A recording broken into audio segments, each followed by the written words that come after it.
اعوذ باللہ من الشیطان الرجیم الحمدللہ رب العالمین والصلاۃ والسلام علی اشرف المرسلین سیدنا و نبینا محمد وعلی آلہ واصحابہ وازواجہ وذریاتہ واہل بیتہ اجمعین ومن تبعہم بإحسان الی یوم الدین اللہم اجعلنا منہم یا ارحم الراحمین اعوذ باللہ من الشیطان الرجیم رب اشرح لی صدری ویسر لی امری واحلل عقدۃ من لسانی یفقہوا قولی اللهم اجعل هذا لوجهك الكريم لا رياء فيه ولا سمعة يا رب العالمين تقبل منا إنك أنت السميع العليم وتب علينا إنك أنت التواب الرحيم آمین یا رب العالمین۔ السلام علیکم ورحمۃ اللہ وبرکاتہ، جزاکم اللہ خیر۔ قرآن کا 27واں جز سورۃ الواقعہ انشاءاللہ آج ہم لوگ پڑھیں گے۔ 96 آیات ہیں، مکی صورت ہے پچھلی صورتوں کی طرح، اور نام پہلی ہی آیت سے لیا گیا ہے، الواقعہ۔ صورت کا انداز بیان ایسا ہے کہ پڑھتے ہوئے دل کانپ اٹھتا ہے اگر سمجھ کے پڑھا جائے تو، ورنہ کوئی اثر نہیں۔ مشرکین کے لیے ہمیشہ سے یہ بات قابل یقین رہی، ناقابل یقین رہی کہ قیامت آئے گی، وہ اسے ماننے کو تیار نہ تھے، اور آج بھی بے شمار لوگ ہیں، ایمان والوں میں بھی اور دوسروں میں بھی۔ اور آسمان اور زمین کی ہر شے تہوالہ ہو کر رہ جائے گی۔ اس سے بھی کہیں زیادہ ناقابل فہم بات ان کے لیے اور آج ہمارے لیے بھی ہے کہ مٹی اور ہڈی بن جانے کے بعد انسان کا دوبارہ زندہ ہونا اور محاسبہ کیا جانا، انہیں یہ باتیں ناممکن اور قیاس آرائیوں کے سوا کچھ اور نہیں لگتی۔ یہی اس صورت کا مرکزی مضمون ہے۔ اب تک ہم لوگ پڑھتے ہوئے آ رہے ہیں، قرآنی آیات میں جس چیز کا زور اور بار بار اللہ نے نازل فرمایا ہے، میری نظر میں 2 باتیں ہیں، اور اس کے نتیجے میں پھر تیسری بات ہے۔ پہلی بات کہ اللہ کے سوا کسی اور کو الہ نہ بناؤ، صرف اللہ ہی اکیلے الہ ہیں۔ مطلب یہ ہے کہ تمہارا تعلق جس اللہ سے ہے، وہی اللہ تمہیں سب کچھ دیتے ہیں، وہی اللہ تم سے جو بھی لیتے ہیں وہی لیتے ہیں۔ اسی کی عبادت کرو، اسی کے کہے پہ چلو، اسی کے لیے قربانی کرو، اسی کے لیے صدقہ و خیرات کرو، اس کی رضا کے لیے۔ یہ پہلی بات ہے۔ اور دوسری بات جس کا بار بار ذکر ہے، اور بڑی اللہ تعالیٰ نے اسے یعنی ایسا لگتا ہے ان آیات کو پڑھتے ہوئے جیسے کہ ہم نظروں کے سامنے دیکھ رہے ہیں، وہ ہے قیامت کا واقع ہونا اور اس کی ہولناکی، انسانوں کا محاسبہ۔ یہ بار بار یہ دونوں باتیں آئیں، اور اس کے نتیجے تیسری بات یہ آئی ہے کہ یہ سب پیغام لانے والے کون ہیں؟ اللہ کے نبی اور رسول، جو تمہیں یہ باتیں بتا رہے ہیں، تو ان کی اطاعت کرو، ان کی فرما برداری کرو۔ یہ ہے بنیادی پیغام قرآن کا۔ اگر ہم نے اس بنیادی پیغام پر عمل کیا تو انشاءاللہ کامیابی ہے۔ پھر میں یاد دلاتا ہوں سورۃ البقرہ آیت 2 سے 5 کہ یہ کتاب یقیناً ہدایت کی ہے، لیکن کس کے لیے؟ ان لوگوں کے لیے جو اللہ کی ناراضگی سے اپنے آپ کو بچانے والے ہیں۔ یہ وہ لوگ ہیں جو بات کو مانتے ہیں، ان باتوں کو جو وہ نہیں جانتے۔ اور کہاں ملے گی وہ باتیں؟ اللہ تعالیٰ بتا رہے ہیں کتاب میں، اپنی کتاب میں۔ نماز قائم کرتے ہیں، جو اللہ نے رزق دیا ہے جس سے وہ فائدہ اٹھا رہے ہیں، اس میں سے وہ خرچ کرتے ہیں۔ جو کچھ نازل کیا گیا اللہ کے نبی صلی اللہ علیہ وسلم پر، اس کو مانتے ہیں، تسلیم کرتے ہیں، اور جو ان سے پہلے انبیاء پر نازل کیا گیا انہیں بھی تسلیم کرتے ہیں، اور آخرت پر یقین رکھتے ہیں۔ یہی وہ لوگ ہیں جو ہدایت پر ہیں، یہی وہ لوگ ہیں جو کامیاب ہوں گے۔ یہی ہے کامیابی کا نسخہ۔ جو لوگ اپنے اندر ان تمام باتوں کا جواب ہاں میں پاتے ہیں، الحمدللہ وہ اللہ عز و جل انشاءاللہ کامیاب ہو کے رہیں گے، دنیا میں بھی اور آخرت میں بھی۔ اور جو ایسا نہیں پاتے ہیں، انہیں چاہیے کہ اپنے آپ کو درست کریں، ورنہ تباہی ہے۔ جہاں تک قیامت کے قائم ہونے کی بات ہے، ایک سادہ انسانی ذہن، ایک سلیم الطبع انسان تو آخرت کے اس محاسبے کو برحق تسلیم کرنے پر مجبور ہے، ورنہ اچھائی و برائی یا نیکی اور بدی کا انسانی تصور بے معنی ہو کر رہ جاتا ہے۔ پھر یہ دنیا ٹکے کا سر بھاجا اور ٹکے سر کھاجا والا معاملہ ہے۔ نہیں، ایسا نہیں ہے۔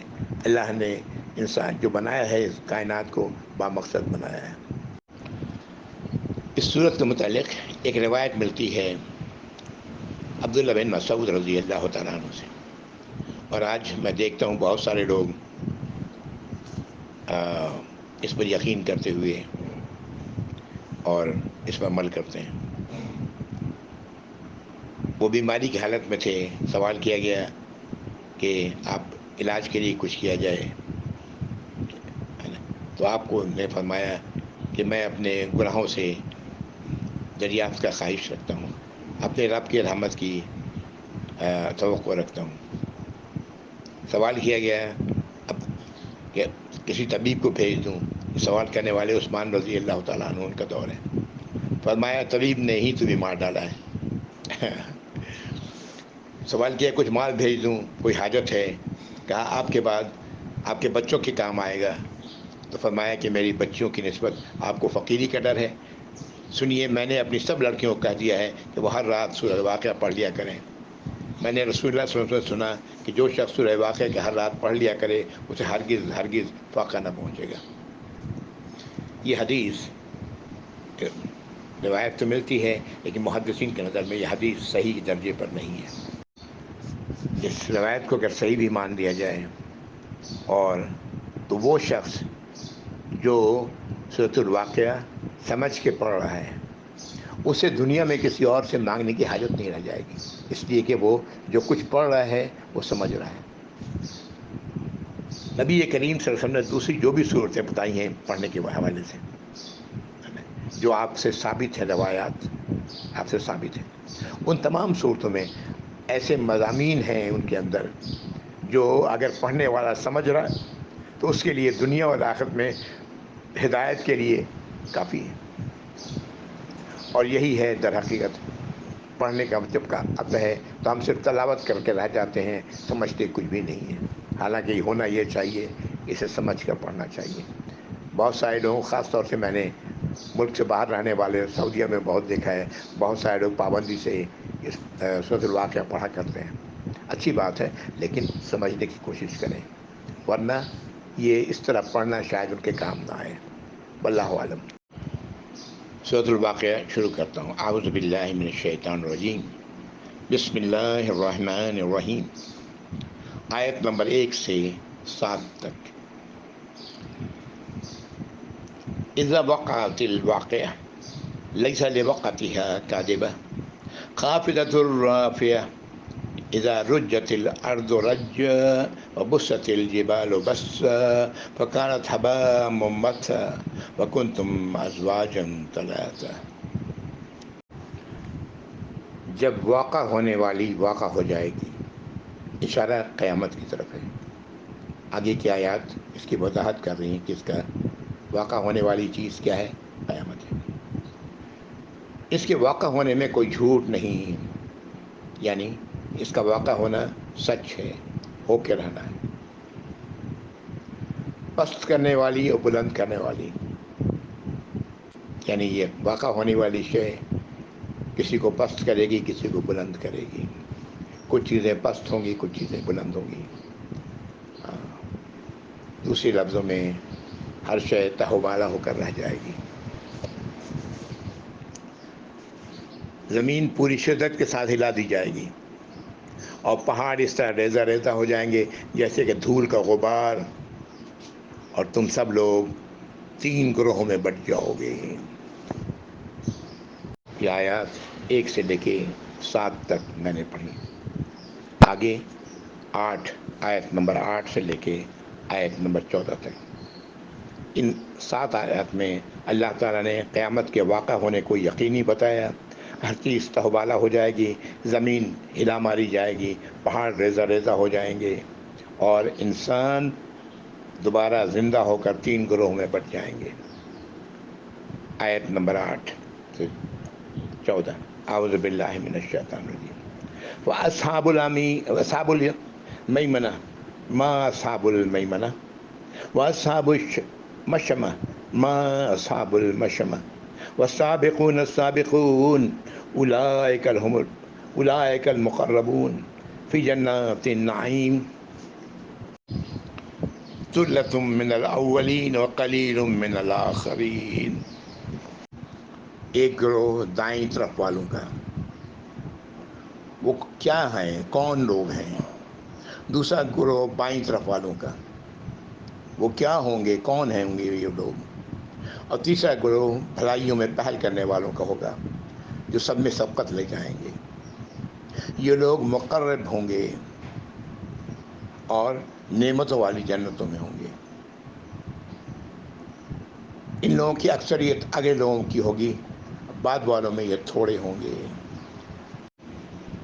ان آیات میں واضح کیا گیا ہے کہ وہ تین گروہ جو انسان کے ہوں گے حشر کے دن.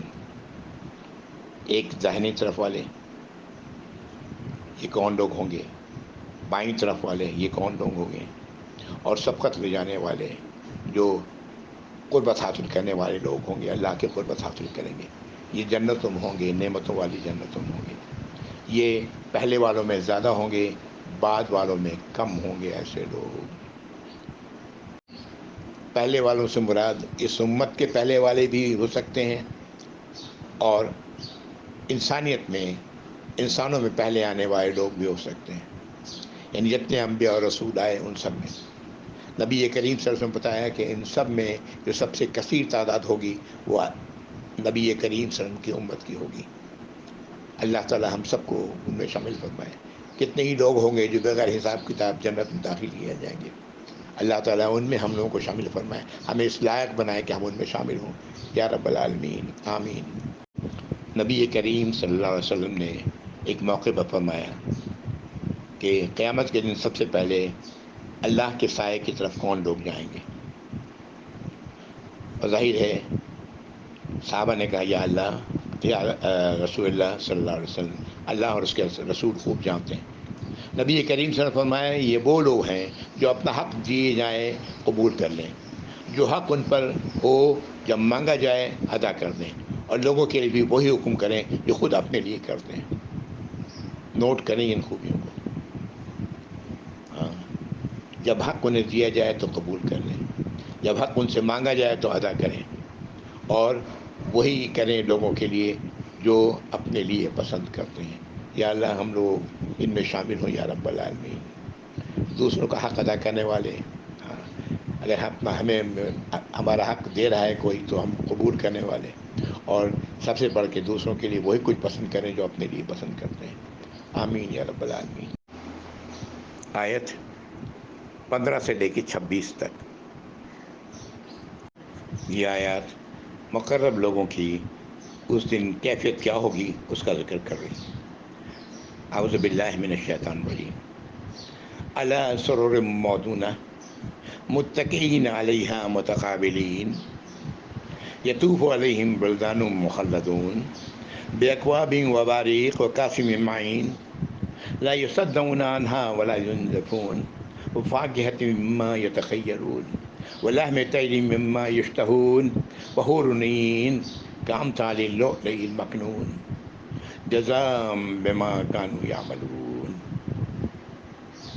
لا يسمعون فيها لغوا ولا تأثيما إلا قيلا سلاما سلاما. مقرب لوگ سونے کی تاروں سے بنے پلنگوں پر گاؤ تکیا لگائے آمنے سامنے بیٹھے ہوں گے.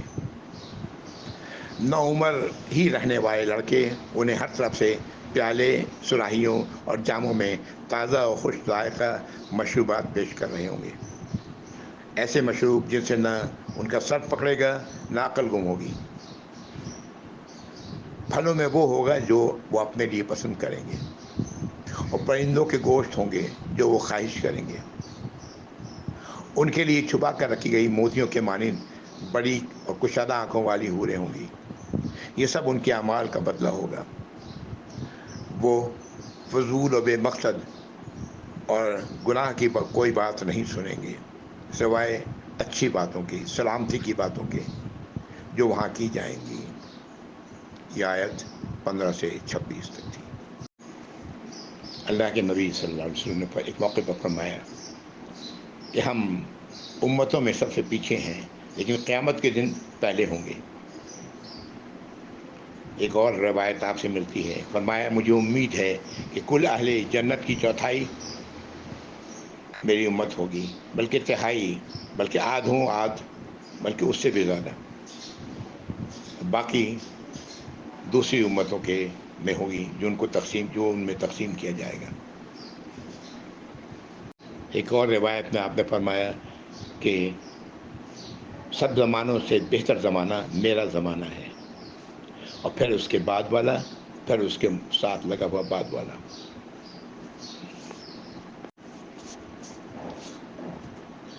نبی کریم صلی اللہ علیہ وسلم نے اس روایت میں خوشخبری دی ہے ہم سب کے لیے۔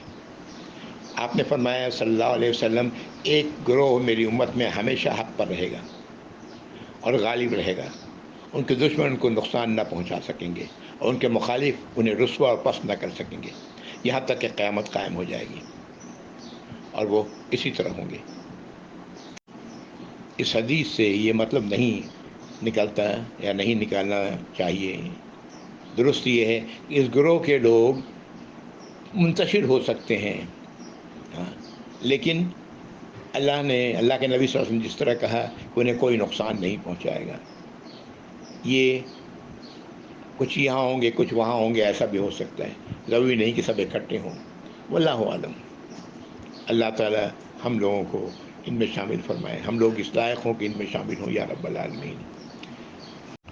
آیت 27 سے لے کے 40 تک، اعوذ باللہ من الشیطان الرجیم۔ واصحاب الیمین ما اصحاب الیمین فی صدر مخدود وطل ممدود وظل ممدود وماء مسکوب وفاکہۃ کثیرۃ لا مقطوعۃ ولا ممنوعۃ وفرش مرفوعۃ انا انشأناہن انشاء فجعلناہن ابکارا عربا اترابا لأصحاب الیمین ثلۃ من الاولین وثلۃ من الآخرین۔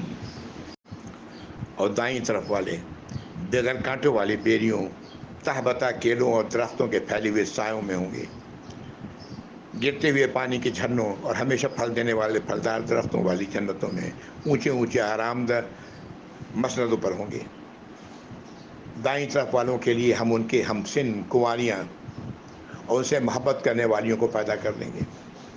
یہ سب دائیں طرف والوں کے لیے ہوگا، جو اگلوں میں اور بعد والوں میں بھی کثیر تعداد میں ہوں گے۔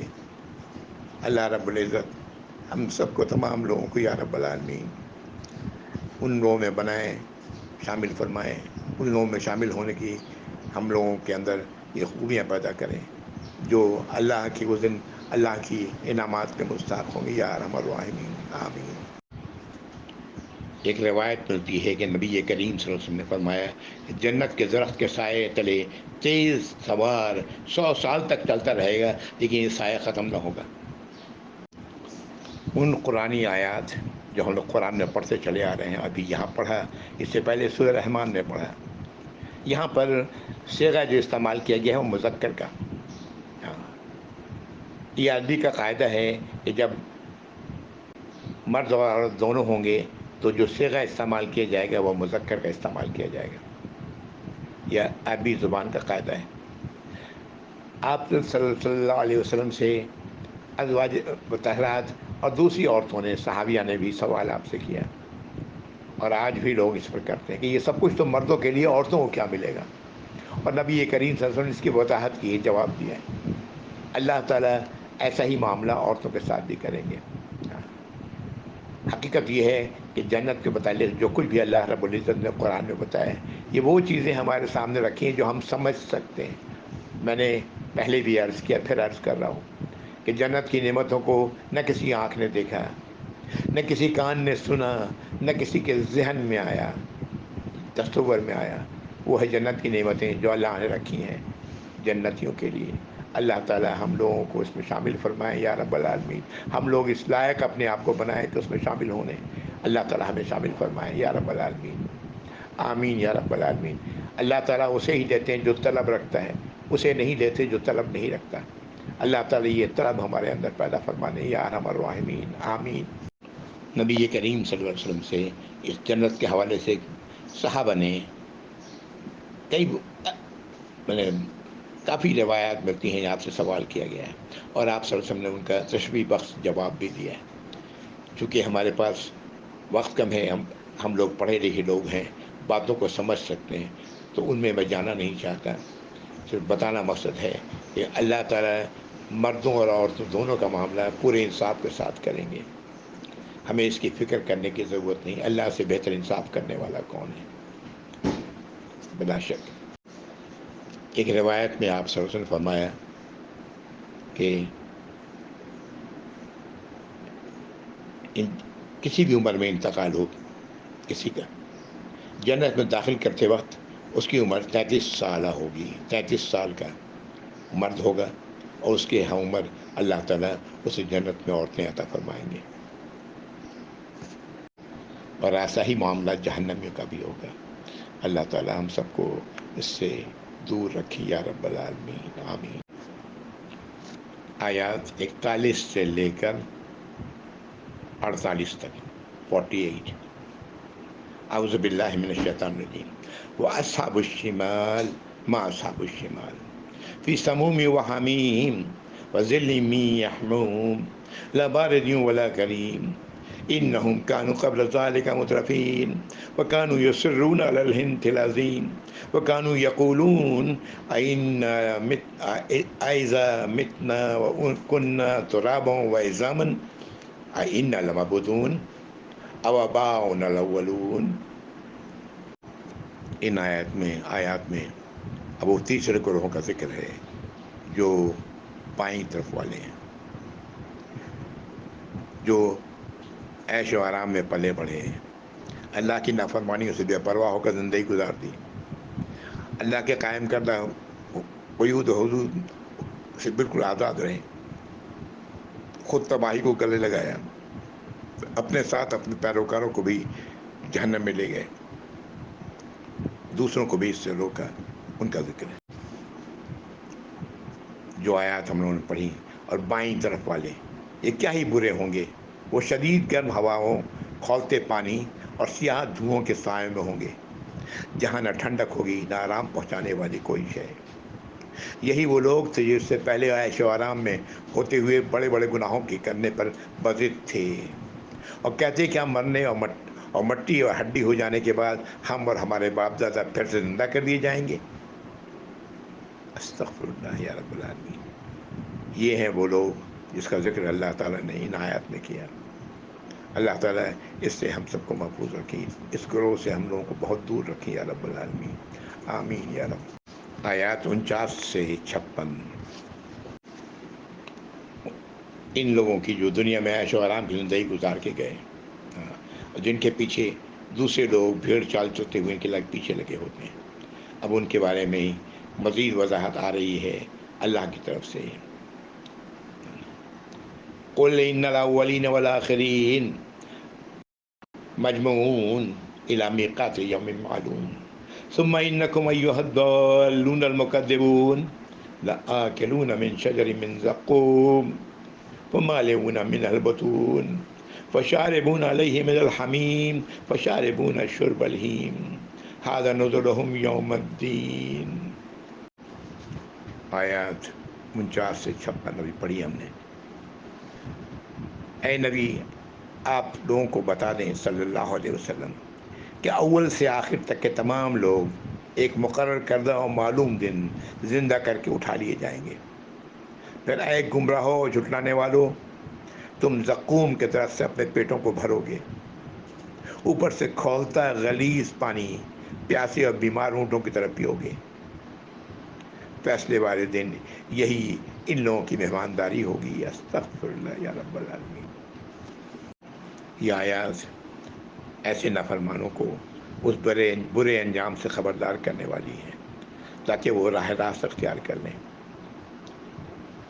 اللہ تعالیٰ ایسے لوگوں کو اس کی توفیق عطا فرمائے یا رب العالمین، آمین۔ اللہ رب العزت آگے کی آیات میں 4 دلائل رکھ رہے ہیں ہمارے سامنے جو ہم سب جانتے ہیں، لیکن اللہ نے ان کو ہمارے سامنے دوبارہ رکھیا ہے تاکہ ہم ان پر غور کریں۔ یہ پہلی دلیل آیت نمبر 57 سے لے کے 62 تک ہے۔ پھر اس کے بعد 63 سے لے کے 67 تک دوسری دلیل ہے، اور تیسری اور چوتھی دلیل 68 سے لے کے 73 تک یہ آیات ہیں۔ اب جو آیات میں پڑھنے جا رہا ہوں وہ 57 سے لے کے 62 ہے جو دلیل ہے۔ آیت نمبر 57 57 سے 62۔ اعوذ باللہ من الشیطان الرجیم۔ نحن خلقناکم فلولا تصدقون افرأیتم ما تمنون اانتم تخلقونه ام نحن الخالقون نحن قدرنا بینکم الموت وما نحن بمسبوقین الا ان نبدل امثالکم وننشئکم فیما لا تعلمون وَلَقَدْ عَلِمْتُمُ النَّشْأَةَ الْأُولَىٰ فَلَوْلَا تَذَكَّرُونَ۔ تمہاری تخلیق ہم نے کی ہے، اللہ رب العزت فرما رہے ہیں، پھر تم لوگ اپنے قول و فعل سے اس کی تصدیق کیوں نہیں کرتے؟ کیا تم نے منی کے اس قطرے پر غور کیا ہے جو تم ٹپکاتے ہو؟ کہ اسے تم بناتے ہو اور انسان پیدا کرتے ہو، یا اس کے خالق ہم ہیں؟ ہم نے تمہارے درمیان موت کا وقت مقرر کر دیا ہے، جسے ہمارے فیصلوں کو ادھر سے ادھر کرنے والا کوئی نہیں۔ جو وقت متعین ہے وہ متعین ہے۔ ہم قادر ہیں کہ تمہیں تبدیل کر کے تمہارے جیسے دوسرے لوگوں کو لے آئیں، اور تمہیں وہ کچھ بنا دیں جس کا تم علم بھی نہیں رکھتے۔ تم نے تو اپنی پہلی پیدائش کو جان لیا ہے، تو پھر تم نصیحت کیوں نہیں قبول کرتے؟ انسان اگر اپنے وجود پر ہی غور کرے تو سب کچھ سمجھ میں بات آ جاتی ہے۔ یہ سب کچھ کرنے والا وہ تو نہیں ہے، یہ اللہ کی ذات ہے۔ یہ آیت 57 سے لے کے 62 تک تھی۔ آیت 63 سے لے کے 67 67، یہ وہ دوسری شے ہے جس کی طرف اللہ تعالیٰ توجہ دلا رہے ہیں، ہم روز دیکھتے ہیں۔ ہاں، اعوذ باللہ من الشیطان الرجیم۔ افرأیتم ما تحرثون اانتم تزرعونہ ام نحن الزارعون لو نشاء لجعلناہ حطاما فظلتم تفکہون انا لمغرمون بل نحن محرومون۔ کیا تم نے اس پر غور کیا ہے جو تم کاشت کرتے ہو؟ اسے تم اگاتے ہو، اسے اگانے والے ہم ہیں۔ ہم چاہیں تو اسے بھوز بنا دیں، اور تم تعجب کرتے اور باتیں بناتے رہ جاؤ، کہو کہ مجھ پر تاوان چڑھ گیا، محروم ہو کر رہ گئے۔ یہ دوسری چیز ہے جس کی طرف اللہ رب العزت نے توجہ دلائی۔ ہماری غذائی ضروریات کو پورا کرنے والی چیزیں زمین سے تو اگتے ہیں، کون اگاتا ہے انہیں؟ اللہ ہی رب العزت اگاتے ہیں۔ پھر کس کی اطاعت و فرمانبرداری کرنی چاہیے؟ کسے الہ ماننا چاہیے؟ اللہ کے سوا اور کون ہے؟ آیت نمبر 68 اور 69 70 تک۔ اعوذ باللہ من الشیطان الرجیم۔ افرأیتم الماء الذی تشربون اانتم انزلتموه من المزن ام نحن المنزلون لو نشاء جعلناه أجاجا فلولا تشکرون۔ کیا تم نے اس پانی پر غور کیا جو تم پیتے ہو؟ اسے بادلوں سے اتارنے والے تم ہو یا ہم؟ ہم اگر چاہیں تو اسے کڑوا اور کسالہ بنا دیں، اور پھر تم لوگ اپنے رب کے شکر گزار کیوں نہیں بنتے؟ یہ پانی کہاں سے آتا ہے؟ ہم سب دیکھتے ہیں، پانی زندگی ہے، اس کے بغیر کچھ بھی نہیں رہ سکتا۔ یہ سب مہیا کرنے والی ذات کون ہے؟ اللہ ہے۔ پھر اللہ کے علاوہ دوسروں کی طرف رخ کیوں کرتے ہیں؟ آیت 71 سے لے کے 73 تک 73، ایک اور اللہ کی نعمت کی طرف اشارہ ہے، اور یہ نعمت کتنی بڑی ہے ہم سب جانتے ہیں۔ ہماری غذائی ضروریات کو پورا کرنے کے لیے کتنی اہم ہے۔ اس وقت اس کا جو ذریعہ تھا اللہ تعالیٰ اس کی طرف اشارہ کر رہے ہیں۔ اعوذ باللہ من الشیطان الرجیم۔ افرأیتم النار التی تورون اانتم انشأتم شجرتها ام نحن المنشئون نحن جعلناها تذکرة ومتاعا للمقوین۔ کیا تم لوگوں نے اس درخت کو پیدا کیا ہے جس کی ٹہنیوں سے تم آگ سلگاتے ہو؟ اسے اگانے والے ہم ہیں یا تم؟ ہم نے اسے مسافروں کے لیے سبق لینے والا اور فائدہ پہنچانے والا بنایا ہے۔ اس زمانے میں ماچس تو نہیں ہوتا تھا، لائٹر تو نہیں ہوا کرتا تھا، یہی ذریعہ تھا آگ، اور انسان پھر کھانے کی اپنی شے، گوشت اسی آگ پر پکایا کرتا تھا، کھانا اسی آگ پر پکایا کرتا تھا۔ آج بھی ہمیں جو آگ مل رہا ہے، جس ذریعے سے بھی ہم حاصل کر رہے ہیں، ہمیں یہ کون دینے والا ہے؟ اللہ ہی تو دینے والے ہیں۔ ان باتوں کو سامنے رکھنے کے بعد آیت نمبر 74، فسبح بسم ربک العظیم، تو اپنے رب کے نام کی تسبیح فرمائیں، تسبیح کریں، لوگوں تک پہنچائیں وہ رب آپ کا جو عظیم ہے،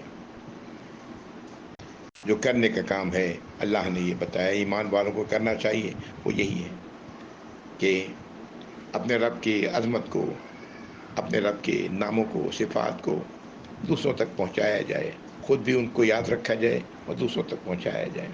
یہی وہ ذریعہ ہے جو انسان اللہ سے جڑا رہے گا، ہے نا۔ یہ زبان سے ہی صرف ان کو نہ ادا کیا جائے، بلکہ یہ باتیں دل کی گہرائی سے ایک دوسرے تک پہنچائی جائے۔ زبان سے جب ادا کی جائے تو دل کی گہرائی سے سمجھتے ہوئے ادا کی جائے۔ اللہ تعالی ہم سب کو اس کی توفیق عطا فرمائے، آمین۔ آپ سے فرمایا کہ یوں کہو کہ میں نے بویا، غلہ بویا، یوں نہ کہو کہ میں نے اگایا۔ کس طرح نبی کریم صلی اللہ علیہ وسلم تعلیم دی ہے، غور کریں۔ جب یہ آیتیں پڑھو تو آپ فرماؤ کہ بے شک یا رب، آپ نے ہی ہمیں مہیا کیا ہے تمام سے، آپ ہی سب چیزوں کے پیدا کرنے والے، عطا کرنے والے۔ پانی پینے کے بعد، کھانا کھانے کے بعد اللہ کے شکر کے کلمات، اللہ کی تعریف بیان کرنا، اللہ کا شکر ادا کرنا، یہ کس نے سکھایا؟ اللہ کے نبی صلی اللہ علیہ وسلم نے سکھایا ہے۔ اور یہی چاہیے، دعا کرتے رہنا چاہیے کہ اللہم اجعلنا من الشاکرین، اے اللہ ہمیں شکر کرنے والوں میں شامل فرما، شکر کرنے والوں میں بنا۔ شکر کیا ہے؟ اللہ کی اطاعت و فرمانبرداری کرنا، یہ شکر ہے۔ زبان سے بھی اس کا ادا کرنا اور عملاً بھی، اسی کا نام شکر ہے۔ اللہ تعالی ہم سب کو اس کی توفیق عطا فرمائے۔ آگے اس صورت کا آخری حصہ آ رہا ہے، اختتامی آیات، آیت نمبر 75 سے۔ میں پہلے آیت نمبر 75 سے 82 تک پڑھوں گا انشاءاللہ۔ اعوذ باللہ من الشیطان الرجیم۔ فلا اقسم بمواقع النجوم انہ لقسم لو تعلمون عظیم انہ لقرآن کریم فی کتاب مکنون لا یمسہ الا المطہرون تنزیل من رب العالمین افبہذا الحدیث انتم مدہنون وتجعلون رزقکم انکم تکذبون۔ نہیں، میں قسم کھاتا ہوں ستاروں کے واقع ہونے کی جگہوں کی، اگر تم لوگ جانو تو یہ بے شک بہت بڑی قسم ہے، یہ بہت ہی عزت و عظمت والا قرآن ہے، جو ایک پوشیدہ کتاب میں سے ہے، جسے وہی ہاتھ لگا سکتے ہیں جو بہت پاکیزہ ہیں۔ یہ قرآن تمام جہانوں کے رب کی طرف سے نازل کیا جا رہا ہے۔ کیا تم لوگوں نے اس قرآن کی تحقیر اور جھٹلانے کو اپنی روزی بنا لی ہے؟ اعوذ باللہ من الشیطان الرجیم۔ آیت نہیں سے شروع ہو رہی ہے۔ جب اس طرح سے شروع ہونے والی آیت کا مطلب یہ ہے کہ اللہ تعالیٰ تمام باتوں کا انکار کر رہے ہیں جو لوگ کہا کرتے تھے، اور جو حقیقت ہے وہ بیان کر رہے ہیں۔ نہیں، جو تم لوگ سوچ رہے ہو، کہہ رہے ہو، یہ باتیں درست نہیں، بلکہ یہ ہے وہ بات۔ قرآن کے متعلق جو کچھ لوگوں کا خیال تھا، ان سب کو رد کر کے اللہ نے بتایا کہ یہ کیسی کتاب ہے۔ پھر جس چیز کی اللہ رب العزت نے قسم کھائی ہے، یہ ماہر فلکیات اس بات کو آج خوب جانتے ہیں۔ ستاروں کے واقع ہونے کی جگہ، ستاروں کے گرنے کی جگہ کون سی ہے؟ واللہ عالم۔ طرح طرح کے باتیں آج بھی کی جاتی ہیں، بلیک ہول ہیں، پتہ نہیں اللہ نے اس کا ذکر کیا ہے، جہاں جا کے ستارے غائب ہو جاتے ہیں۔ پوشیدہ کتاب سے اشارہ لوح محفوظ کی طرف ہے، جسے فرشتوں کے سوا کوئی اور ہاتھ بھی نہیں لگا سکتا۔ قرآن کریم کی عظمت کا انکار وہی کر سکتا ہے جو اس کتاب سے لا علم ہے، یعنی پڑھ تو رہا ہو لیکن سمجھ کچھ نہ رہا ہو۔ آج ہم لوگوں میں کتنے ہی لوگ ایسے ہیں. میں اسی بیریئر کو، اسی رکاوٹ کو دور کرنے کی اپنی طرف سے کوشش کر رہا ہوں. اللہ تعالیٰ میری اس کوشش کو قبول فرمائے یا رب العالمین. کتنے ہی لوگ ہیں قرآن کی تحقیر تو نہیں، عزت و احترام میں اپنی جان دینے کو تیار ہوتے ہیں، لیکن عملاً اس کو جھٹلانے والے ہوتے ہیں، اس پر عمل نہیں کر رہے ہوتے ہیں. کیا یہ ان کا یہ عمل ان جھٹلانے کی سزا سے بچا لے گا؟ اللہ ہی بہتر جانتے ہیں. در حقیقت تو قرآن کو ہی جھٹلا رہے ہیں، لیکن قرآن کی تحت عزت اس طرح کر رہے ہیں کہ اس کے لیے جان دینے کو تیار ہیں. کیا ہوگا نتیجہ اس کا؟ اللہ ہی بہتر جانتے ہیں. حقیقتاً تو وہ قرآن کو جھٹلا رہے ہیں، قرآن تعلیمات کو جھٹلا رہے ہیں. اللہ تعالیٰ ہم سب کو اس بات کی سمجھ عطا فرمائے یا رب العالمین.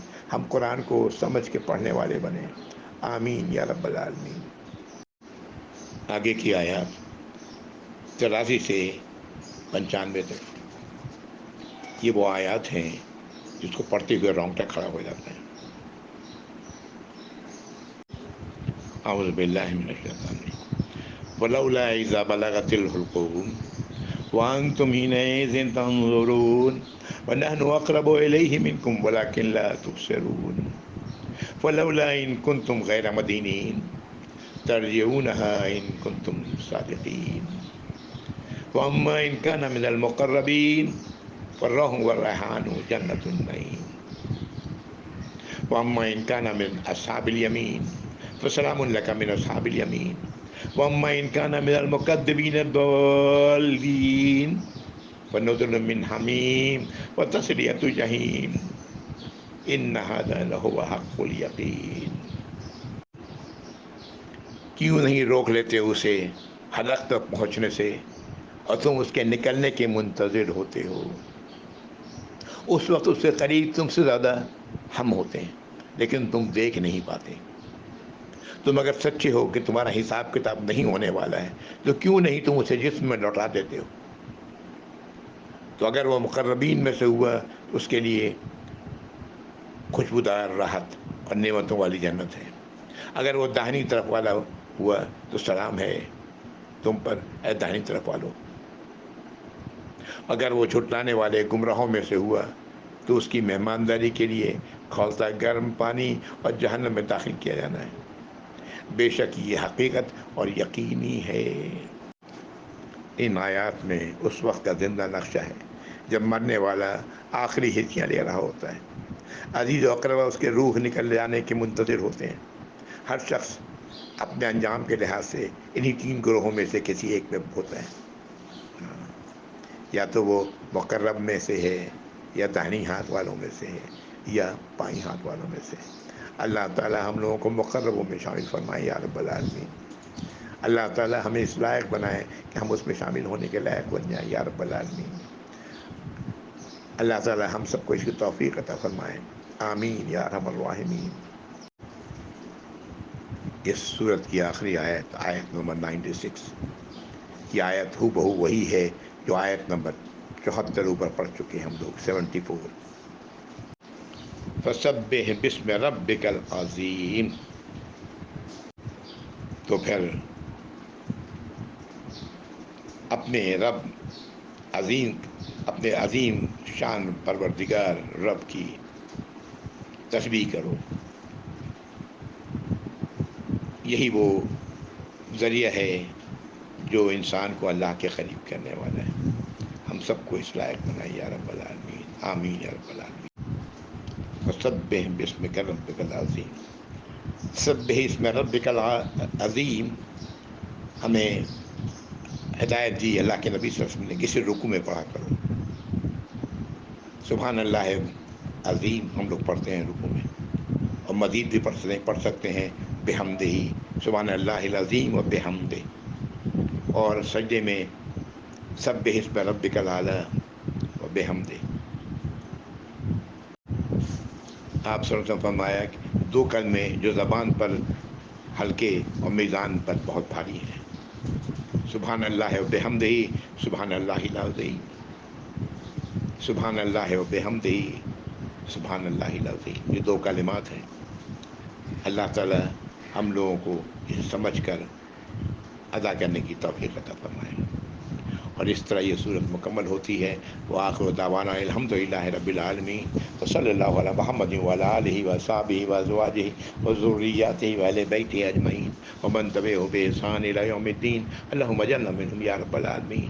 آمین یا رب العالمین. جزاکم اللہ خیر. والسلام علیکم ورحمۃ اللہ وبرکاتہ.